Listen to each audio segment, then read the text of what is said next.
ఎక్కువగా పూజలు చేసేవారికే కష్టాలు కన్నీళ్ళు ఎక్కువ ఉంటాయి అంటున్నారు. ఇది వాస్తవం అంటారా? కానీ వాస్తవానికైతే పూజలు చేసేవాళ్ళే కష్టాలు ఎదుర్కొంటున్నారు. పూజలు చేయని వాళ్ళు చాలామంది అద్భుతంగా ఉంటున్నారనే మాట, మీరన్న మాట చాలామంది నోళ్ళల్లో ఉంటుంది. అవును.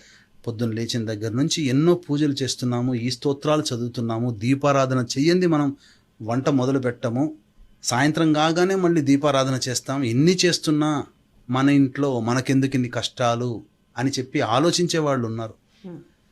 మరి పక్క వాళ్ళు చూసినప్పుడు వాళ్ళు ఏమి చేయకపోయినా వాళ్ళు చాలా గొప్పగా చదువుకుంటున్నారు, పిల్లలు గొప్పగా చేసే బిజినెస్లో బాగా డబ్బులు సంపాదిస్తున్నారు. ఎస్. అసలు పొద్దున 8కో 9కో లేస్తారు, అప్పుడు పనులు అవుతుంటారు, స్నానం చేయకుండానే వంట వండుతుంటారు, బెడ్ మీద కూర్చొని తింటుంటారు. అయినా వాళ్ళ ఇంట్లో ఇన్ని ధర్మశాస్త్రాల్లో బెడ్ మీద కూర్చొని తింటే లక్ష్మి ఉండదని అంటుంటారు, స్నానం చేయనితో వంట చేస్తే అది శుచిగా కాదు అని అంటుంటారు.